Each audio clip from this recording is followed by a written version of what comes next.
You must absolutely have the illusion of independence and self-determination.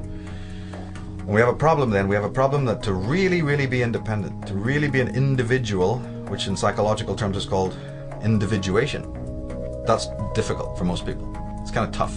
It requires work. It requires, to think and act in moral ways, and oh, that's just too much trouble. I wish there was a halfway, stage. So the media goes, well, there is. We'll sell you the fashion of independence. You can buy into this. You can be a goth, a punk, you can be straight, you can be gay, you can be macho. We'll sell you all sorts of images to decorate your inauthentic life. And that will pacify you, because there is a voice that's kind of screaming inside of you that you're not living an authentic life. We know that. We know that's a tough voice to live with. But you also can't really do anything about it because, you're lazy and you're weak. And you realize what you would have to sacrifice or lose if you really took the true moral way. The way of selfhood and the way of finding out who and what you are. We know that's difficult for you. So what we'll do is we'll manifest a bunch of simulacras. We have a whole industry creating false personas. But if you buy into that, and it's very easy to do that, it's just a matter of going down to the hairdresser and coloring your hair pink and wearing a couple of earrings and getting a few tattoos and, having a big t-shirt with anarchy written on it. But you're the last person who even understands what true freedom and anarchy is. But don't worry about that. Well, the world is full of those kinds of people, isn't it? But do you see it as being any more free? If that was ever going to solve the world's problems, what happened in the 1960s when everybody was free, quote unquote?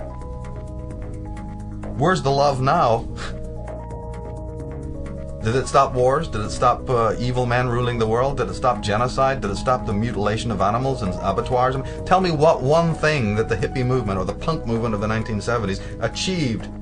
Well, I'll tell you what they achieved. The leaders of the punk movement are living like pashas and maharajas in million-dollar houses over there in Bel Air and also in Los Angeles.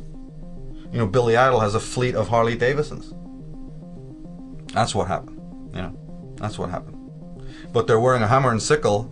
We're for the people, peace and love, CND, all that shit.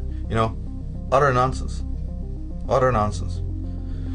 Maybe the man from within who's completely incognito, who's working within the system, suit and tie, would never even pass him by on the street. Maybe those people will do more damage to the evil status quo than all those hordes screaming for reform, Because it's not just a mass of people label reading, running away into these inauthentic models. It's a small group of educated people, dedicated, passionate, absolutely zero tolerance for the lie, who are from all walks of life, who have spiritually, most importantly, that they are spiritually adept, that they understand what knowledge is. They have reverence for knowledge. They're not just trying to gain knowledge. Any idiot can do that. Gaining knowledge, well, God, the schools are full of it.